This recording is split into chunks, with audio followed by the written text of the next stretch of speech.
And step 8 is forming a business entity.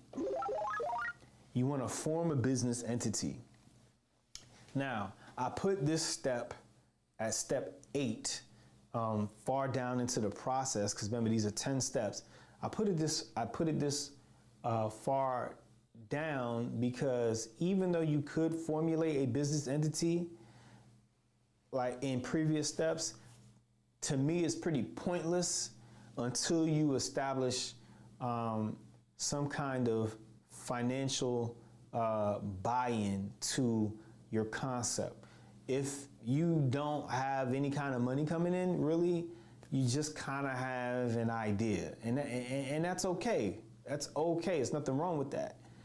But my philosophy behind that is that why take on the extra burden of paperwork, paying for and filing paperwork to the state government when you don't have to? I think that is that's just not an efficient way to spend your time when you're developing an idea that's high risk and you don't know if it's going to work. So although it might feel good to establish a business entity prior to this to make you feel important, it's kind of insignificant until you actually get some money for your business. And now that you've achieved step 8, which is the funding step, you've gathered it. And this is the funding step, by the way, that I did this thing and I was able to receive funding in the form of a grant by Mozilla, which is the creators of Firefox. I was able to receive funding from Mozilla because of the application in which that I submitted, which I followed the process that I'm sharing with you to get to step 8, and it got accepted. So now that we have the funding that has been awarded, we move into step 9, and that's forming a business entity. And when we form a business entity, what I suggest is to first of all, a business entity is simply a business organizational structure that is a legal, is recognized by law to provide you with certain kinds of protections. That is what a business entity is. And at this point, what I would suggest is you form a Delaware-based LLC, and LLC stands for Limited Liability Company. So you want to form a Delaware-based LLC as opposed to an LLC in any other state, because Delaware is more friendly for startup businesses. They're more business friendly to the point of they provide certain kinds of privacy protections, and what you'll find is when you want to get more funding after, like later on, that if you are to receive some kind of investment from accredited investors, many times they desire for your company to be formed as a Delaware-based LLC for them.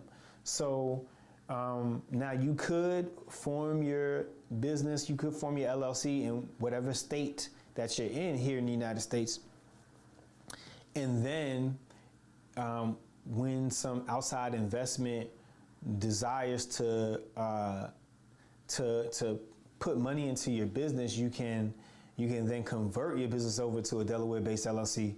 But my view behind that is why do that then when you can do that now all in one step?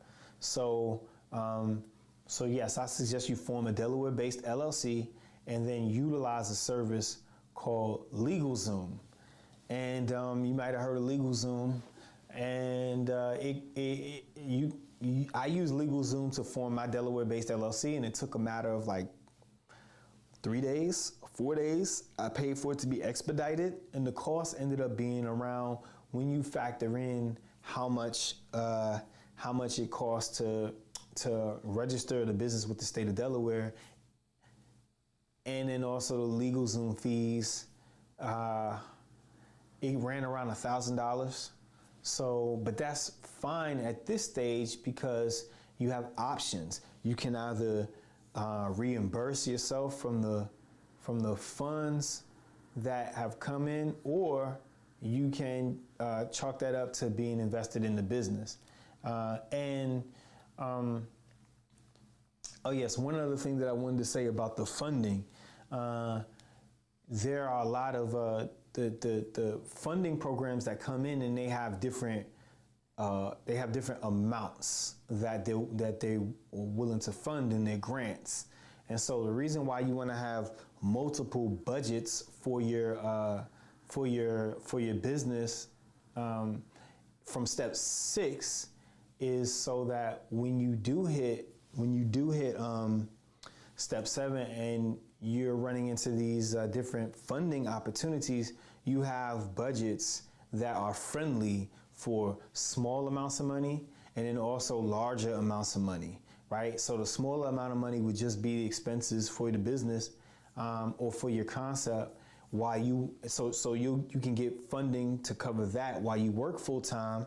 So now you don't have to spend your savings or anything like that. You can pull from this fund. And then if you run into a fund that is a lot larger, like the SBIR grant or other kinds of fellowship opportunities, then you can factor in your salary and meet the higher amount. So that's why I suggest creating the 2 budgets. Now that we're in, so that step 7 was funding. Step 8 is forming a business entity. That prepares us for step 9.